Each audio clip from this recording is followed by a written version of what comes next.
ਅਗਲੀ ਰੁਖ ਕਰਦੇ ਹਾਂ ਆਪਾਂ ਤਿਹਾੜ ਜੇਲ੍ਹ ਵੱਲ ਨੂੰ। ਅਸੀਂ ਨਹੀਂ ਚੱਲਦੇ, ਅਸੀਂ ਤੁਹਾਨੂੰ ਖਬਰ ਹੀ ਸਿਰਫ ਦੱਸੀ ਆ ਵੀ ਤਿਹਾੜ ਜੇਲ੍ਹ ਦੇ ਵਿੱਚ ਦੇਖੋ ਗੈਂਗਸਟਰ ਹੁਣ ਹਰ ਥਾਂ ਆ। ਲਾਰੈਂਸ ਬਿਸ਼ਨੋਈ ਗੈਂਗ ਦਾ ਗੈਂਗਸਟਰ ਪ੍ਰਿੰਸ ਦਾ ਕਤਲ ਜਿਹੜਾ ਇਹ ਹੋਇਆ ਆ, ਕਿਤੇ ਨਾ ਕਿਤੇ ਦੀਪਕ ਜੀ ਇਹ ਗੱਲਾਂ ਵੀ ਲੱਗਦੇ ਵੀ ਯੂਜ਼ ਐਂਡ ਥਰੋ ਵੀ ਪਾਲਿਸੀ ਇਹਨਾਂ ਦੇ ਉੱਤੇ ਜਿਹੜੀ ਉਹ ਚੱਲਦੀ ਹੋਈ ਆ।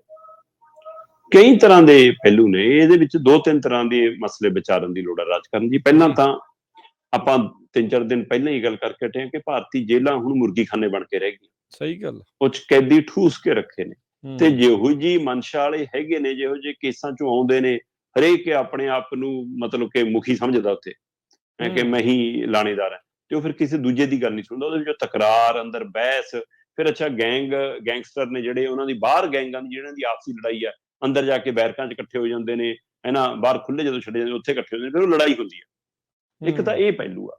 ਦੂਸਰਾ ਪਹਿਲੂ ਜਿਹੜਾ ਤੁਸੀਂ ਕਹਿ ਰਹੇ ਹੋ ਦਰੁਸਤ ਆ, ਕਿ ਮੈਨੂੰ ਇਹ ਲੱਗ ਰਿਹਾ ਕਿ ਪਿਛਲੇ ਦੌਰ ਦੇ ਵਿੱਚ ਇੱਕ ਦੌਰ ਚੱਲਿਆ ਸੀਗਾ ਜਿਹੜਾ ਖਾਸ ਕਰਕੇ ਪੰਜਾਬ ਨੇ ਬਹੁਤ ਹੰਢਾਇਆ, ਮਤਲਬ ਜਿਹੜਾ ਕਹਿੰਦੇ ਸੀਗੇ ਜੀ ਮੁਕਾਬਲਾ ਹੋ ਗਿਆ, ਜੀ ਐਨਕਾਊਂਟਰ ਹੋ ਗਿਆ।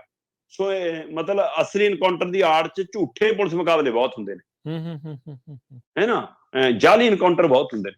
ਸੋ ਉਹਦੇ ਵਿੱਚ ਪੁਲਿਸ ਦੀ ਬਦਨਾਮੀ ਬਹੁਤ ਹੁੰਦੀ ਆ ਜੀ। ਕਿ ਹੁਣ ਉਹ ਐਨਕਾਊਂਟਰਾਂ ਤੋਂ ਵੀ ਛੁਟਕਾਰਾ ਮਿਲ ਗਿਆ ਤਰੀਕੇ ਨਾਲ ਕਿ ਆਪਸੇ ਲੜ ਕੇ ਮਰ ਗਏ ਜੀ। ਸੋ ਹੁਣ ਪੁਲਿਸ ਐਨਕਾਊਂਟਰ ਨਹੀਂ ਹੁੰਦਾ, ਹੁਣ ਗੈਂਗਸਟਰ ਐਨਕਾਊਂਟਰ ਹੁੰਦਾ।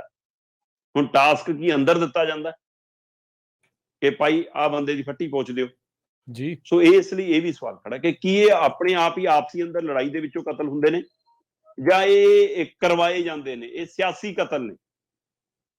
ਕਿ ਹਾਂ, ਸਾਨੂੰ ਜਿਵੇਂ ਤੁਸੀਂ ਕਿਹਾ ਕਿ ਬਿਲਕੁਲ ਕਿ ਜਿੰਨੀ ਸਾਨੂੰ ਲੋੜ ਸੀ ਇਹਨੂੰ ਬਾਹਰ ਵਰਤ ਲਿਆ, ਇਹ ਫਿਲਮੀ ਸਟਾਈਲ ਹੈ ਕਿ ਵਰਤਣ ਤੋਂ ਬਾਅਦ ਆਪ ਹੀ ਬੰਦੇ ਨੂੰ ਮਰਾ ਦਿਓ, ਸਬੂਤ ਖਤਮ ਕਰਾ ਦਿਓ, ਕਿ ਜਿਹਨੇ ਆਗਰੇ ਦਾ ਕਿਲਾ ਬਣਾਇਆ ਉਹਨਾਂ ਦੇ ਹੱਥ ਵੱਢ ਦਿਓ ਤਾਂ ਕਿ ਨਵਾਂ ਨਾ ਬਣਾ ਦੇਵੇ। ਸੋ ਇਸ ਲਈ ਜੇ ਤੋਂ ਅਸੀਂ ਕੰਮ ਕਰਾ ਲਿਆ, ਹੁਣ ਦੁਬਾਰਾ ਨਾ ਉਹ ਕੰਮ ਕੋਈ ਹੋਰ ਲਈ ਕਰੇ, ਸਾਡੇ ਉਲਟ ਨਾ ਕਰ ਦੇਵੇ, ਇਸ ਲਈ।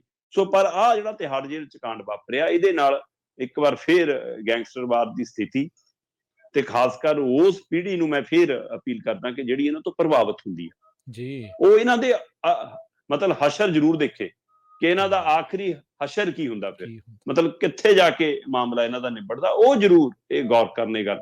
ਸੋ ਇਸ ਲਈ ਤਿਹਾੜ ਜੇਲ੍ਹ ਦੇ ਅੰਦਰ ਜੋ ਕੁਛ ਵਾਪਰਿਆ ਕਿ ਉਹ ਆਪਸ 'ਚ ਲੜਦੇ ਨੇ, ਕਹਿੰਦੇ ਜੀ ਜਿਹੜਾ ਲਾਰੈਂਸ ਬਿਸ਼ਨੋਈ ਗੈਂਗ ਦਾ ਇਹ ਪ੍ਰਿੰਸ ਤੇਵਤੀਆ ਹੈ ਨਾ, ਇਹ ਗੈਂਗਸਟਰ ਸੀਗਾ, ਇਹਦੇ ਤੇ 16 ਕੇਸ ਚੱਲਦੇ ਆ ਪਹਿਲਾਂ ਹੀ। 16 ਕੇਸਾਂ ਦੇ ਵਿੱਚ ਉਹਦੇ ਪਰ ਕਤਲ ਦਾ, ਲੁੱਟ ਦਾ, ਆਰਮਜ਼ ਐਕਟ ਦਾ, ਹੈ ਨਾ, ਅਜਿਹੇ ਹੋਰ ਕਿੰਨੇ 16 ਕੇਸ ਚੱਲਦੇ ਨੇ।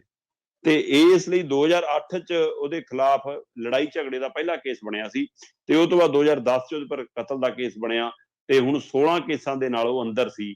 ਤੇ ਉੱਥੇ ਕਹਿੰਦੇ ਕਿ ਪਹਿਲਾ ਪੰਗਾ ਇਹਦੇ ਵੱਲੋਂ ਲਿਆ ਗਿਆ, ਇਹਨੇ ਛੇੜ ਲਏ ਬੰਦੇ ਤੇ ਉਹਨਾਂ ਨੇ ਫਿਰ ਚਾਕੂ ਮਾਰਤਾ ਜੀ। ਚਾਕੂ ਕਿੱਥੋਂ ਆ ਗਿਆ? ਸਭ ਤੋਂ ਬੜਾ ਸਵਾਲ ਤਾਂ ਇਹ ਆ, ਹਥਿਆਰ ਕਿੱਦਾਂ ਹੁੰਦੇ, ਇਹ ਆਪਣੀ ਆਪ ਸਵਾਲ ਹੈ। ਸੋ ਪੰਜਾਬ 'ਚ ਪਿਛਲੇ ਦਿਨ ਆਪਾਂ ਦੇਖਿਆ ਗੋਇੰਦਵਾਲ ਜੇਲ੍ਹ 'ਚ ਜੋ ਕੁਝ ਵਾਪਰਿਆ ਜੀ, ਤੇ ਉਹ ਤੋਂ ਬਾਅਦ ਵੀਡੀਓ ਵੀ ਬਣੀ, ਲਾਈਵ ਵੀ ਹੋਇਆ, ਬੰਦੇ ਅੰਦਰ ਦੋ ਮਾਰੇ ਵੀ ਗਏ।